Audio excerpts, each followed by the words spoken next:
যোৱাকালি নিশা শদিয়া থানাত গজেন বৰগোহাঁই আৰু নিপন বৰগোহাঁয়ে তেওঁলোকৰ তিনিজন ল'ৰা বিশ্বনাথ বৰগোহাঁই, মনোজ বৰগোহাঁই আৰু দীপজ্যোতি নেওগ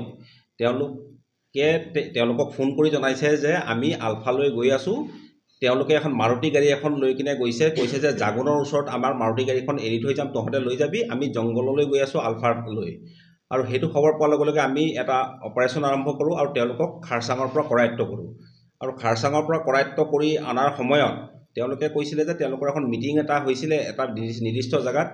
সেই নিৰ্দিষ্ট জেগাত মিটিংটো য'ত হৈছিলে তালৈ আহি থাকোঁতে তেওঁলোক পলাবলৈ চেষ্টা কৰিলে পুলিচৰ অস্ত্ৰ কাঢ়ি লৈ। তেতিয়াই তেওঁলোকক ৰখিবৰ কাৰণে কোৱা হয়, নৰখে, কিন্তু তেতিয়া তেওঁলোকৰ ওপৰত তেওঁলোকক ৰাখিবৰ কাৰণে মৃদুভাৱে অলপমান কৰা হয় আৰু পাৰি এটা কৰা হয়। কি ক'লে? হয়, আপোনাৰ গজেন বৰগোহাঁই আৰু নিপন বৰগোহাঁয়ে আপোনাৰ শদিয়া থানাত জনাইছে লিখিতভাৱে যে তেওঁলোকৰ তিনিজন ল'ৰা আপোনাৰ বিশ্বনাথ বৰগোহাঁই, মনোজ বৰগোহাঁই আৰু দীপজ্যোতি নেওগ তেওঁলোক আলফালৈ গৈ আছে বুলি সেইটো আমাক লিখিতভাৱে জনাইছে। সেইটো তদন্ত যেতিয়া কৰিব গৈছোঁ, সেই তদন্ত কৰিব যাওঁতে তেওঁলোকক কৰায়ত্ব কৰা হৈছে।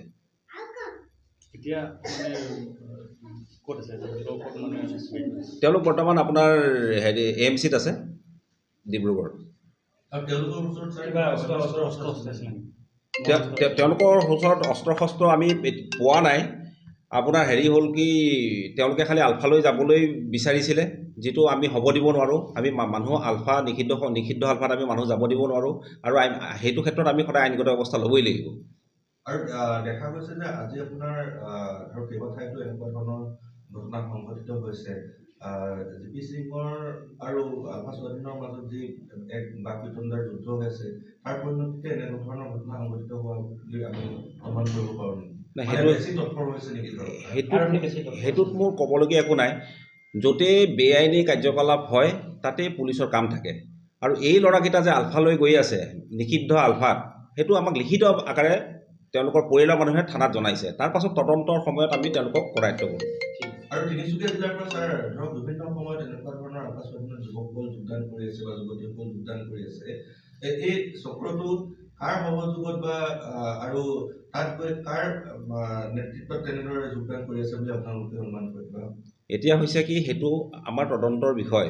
আৰু আমি কিছুমান বস্তু কিছুমান খবৰ আমাৰ তাত থাকেও, কিন্তু মই সেইটো খোলাখুলিকৈ কথাবিলাক ক'ব নোৱাৰোঁ। খালি মই তিনিচুকীয়াৰ যুৱকসকলক এটাই আহ্বান কৰিম, তেওঁলোকে সমাজখন দেশখন গঢ়াত মন দিয়ক। যি ডেষ্ট্ৰাকটিভ বস্তুবিলাকত তেওঁলোকে বেছি জড়িত হ'ব নালাগে। তেওঁলোকে সমাজখন গঠন কৰি গঢ় দিব লাগে। এতিয়া আপোনালোকে পৰিয়ালবৰ্গক জনাইছে নেকি ল'ৰাকেইজনৰ পৰিয়ালক? আমি তেওঁলোকক খবৰ দিছোঁ। তেওঁলোকে আপোনালোকৰ মাধ্যমৰ জৰিয়তেও খবৰ পাইছে, আমিও জনাইছোঁ। আৰু কিমানমান বয়সৰ হ'ব ছাৰ যুৱককেইজন? তেওঁলোক আনুমানিক 25ৰ পৰা 30 বছৰ বয়সৰ ভিতৰত হ'ব। যোৱাকালি নিশা শদিয়া থানাত গজেন বৰগোহাঁই আৰু নিপন বৰগোহাঁয়ে তেওঁলোকৰ তিনিজন ল'ৰা বিশ্বনাথ বৰগোহাঁই, মনোজ বৰগোহাঁই আৰু দীপজ্যোতি নেওগ তেওঁলোকক ফোন কৰি জনাইছে যে আমি আলফালৈ গৈ আছোঁ। তেওঁলোকে এখন মাৰুতি গাড়ী এখন লৈ কিনে কৈছে যে জাগোনৰ ওচৰত আমাৰ মাৰুতি গাড়ীখন এৰি থৈ যাম, তহঁতে লৈ যাবি, আমি জংঘললৈ গৈ আছোঁ আলফালৈ।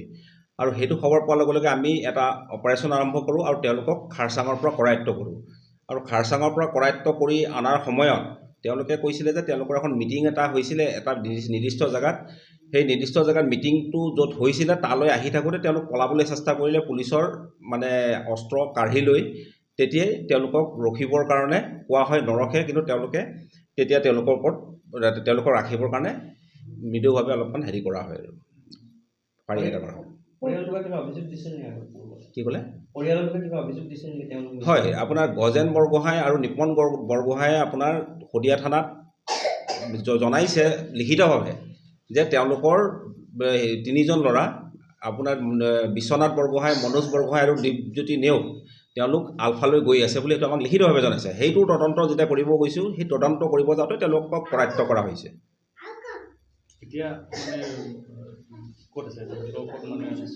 তেওঁলোক বৰ্তমান আপোনাৰ AMCত আছে, ডিব্ৰুগড়। তেওঁলোকৰ ওচৰত অস্ত্ৰ শস্ত্ৰ আমি পোৱা নাই। আপোনাৰ হেৰি হ'ল কি তেওঁলোকে খালি আলফালৈ যাবলৈ বিচাৰিছিলে, যিটো আমি হ'ব দিব নোৱাৰোঁ। আমি মানুহ আলফা নিষিদ্ধ আলফাত আমি মানুহ যাব দিব নোৱাৰোঁ, আৰু সেইটো ক্ষেত্ৰত আমি সদায় আইনগত ব্যৱস্থা ল'বই লাগিব। আৰু দেখা গৈছে যে আজি আপোনাৰ ধৰক কেইবা ঠাইতো এনেকুৱা ধৰণৰ ঘটনা সংঘটিত হৈছে। জিপি সিঙৰ আৰু আলফা স্বাধীনৰ মাজত যি এক বাক বিতণ্ডাৰ যুদ্ধ হৈ আছে, তাৰ পৰিণতিতে এনে ধৰণৰ ঘটনা সংঘটিত হোৱা বুলি আমি অনুমান কৰিব পাৰোঁ নেকি? নাই, মানে সেইটো বেছি তৎপৰ হৈছে নেকি ধৰক? সেইটোত মোৰ ক'বলগীয়া একো নাই। য'তেই বেআইনী কাৰ্যকলাপ হয় তাতেই পুলিচৰ কাম থাকে।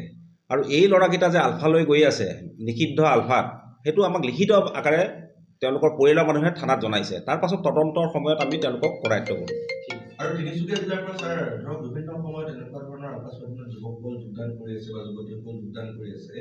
এই চক্ৰটো কাৰ সহযোগত বা আৰু তাত গৈ কাৰ নেতৃত্বত তেনেদৰে যোগদান কৰি আছে বুলি আপোনালোকে অনুমান কৰিব? এতিয়া হৈছে কি, সেইটো আমাৰ তদন্তৰ বিষয়, আৰু আমি কিছুমান বস্তু মানে কিছুমান খবৰ আমাৰ তাত থাকেও, কিন্তু মই সেইটো খোলাখুলিকৈ কথাবিলাক ক'ব নোৱাৰোঁ। খালি মই তিনিচুকীয়াৰ যুৱকসকলক এটাই আহ্বান কৰিম, তেওঁলোকে সমাজখন দেশখন গঢ়াত মানে মন দিয়ক। যি মানে ডেষ্ট্ৰাকটিভ বস্তুবিলাকত তেওঁলোকে বেছি জড়িত হ'ব নালাগে। তেওঁলোকে সমাজখন গঠন কৰি মানে গঢ় দিব লাগে। এতিয়া আপোনালোকে পৰিয়ালবৰ্গক জনাইছে নেকি ল'ৰাকেইজনৰ পৰিয়ালক? আমি তেওঁলোকক খবৰ দিছোঁ, তেওঁলোকে আপোনালোকৰ মাধ্যমৰ জৰিয়তেও খবৰ পাইছে, আমিও জনাইছোঁ। আৰু কিমানমান বয়সৰ হ'ব ছাৰ যুৱককেইজন? তেওঁলোক আনুমানিক 25-ৰ পৰা 30 বছৰ বয়সৰ ভিতৰত হ'ব।